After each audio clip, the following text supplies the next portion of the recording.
We are Israeli conscience objectors. That means we refuse to serve in the Israeli army. Because they are occupying another people, the Palestinians. Palestinian kids can't go to school because of checkpoints. Or even get health care. Many young Palestinians go to prison for no reason. A lot of them have been killed. Or their homes demolished. The government says this policy is keeping us safe. But denying Palestinians their basic human rights puts us all in danger. It's illegal. It's wrong. It's immoral. It's against my personal beliefs.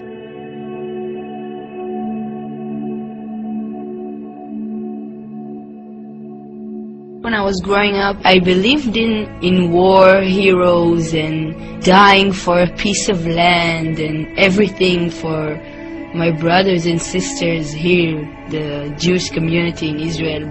I wanted to be a soldier until I was like 17 or something. I was sure that that's okay, but when I was really small, I always cared about human rights, and my dream when I was like 8 was to be at Amnesty International and all those things. But I only awoke when I was about 16, 17, that all of those things I've been told in the education system and in my family and everywhere, you know, my friends, and it's everywhere in Israel. So maybe I should double check them. Maybe not everything is as I thought it was. At what moment did you decide that you weren't going to do military service? Because everyone in Israel does. When did you decide, no, this isn't for me? I was in the West Bank in a village called Shufa. I went there with a group called Combatants for Peace, which are ex-IDF soldiers and ex-Fatah people that decide to combat together for peace and not each other. And I went with them to this village in the West Bank. The Israeli army just put a checkpoint in the middle of the village for no reason, just to make it difficult for the people to cross, and we wanted to take it off. So they start shooting at us like crazy, and I didn't understand, like, is this the army all of my life I've been told is protecting me, now shooting at me? My whole idea of what they are is just vanished in like a couple of days.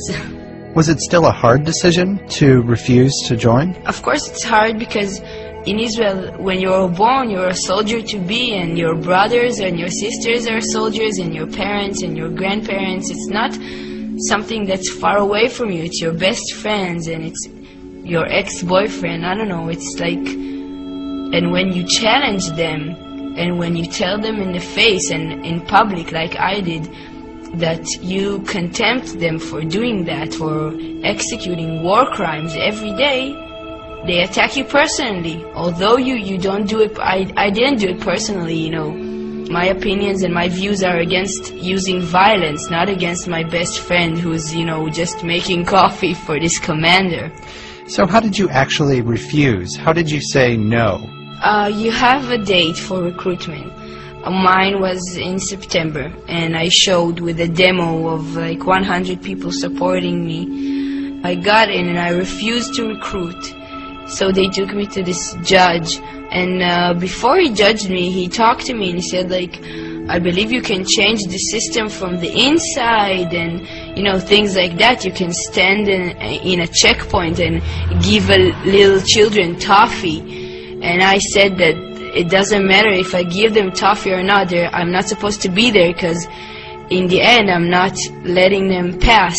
And then I told him, you know, don't talk to me about changing the system from inside, because you're a very important general and you're still doing something against your will. So he got angry and sentenced me to the longest time of, you know, from our group. It sounds pretty courageous. Did your family know you were going to refuse? Yeah, my mom supported me all along. Like, she knew my opinions, and I started going like 2 times or 3 times a week to the West Bank and demo there. They knew I was doing political work already, and my father, it took me a long time to tell him, but you know, it's my life. And he was very angry. It's very different from the path he chose. it is very hard for him still. Did you know that you were risking your relationship with your father when you made this decision to refuse to enlist? I knew it, but I thought if I can overcome him being a militant, army man, so he can overcome me being a pacifist and a refuser. I knew I have to go with my heart because I'm gonna live with myself, I didn't want to regret for the rest of my life being a part of a system that is so wrong and so illegal and doing awful things.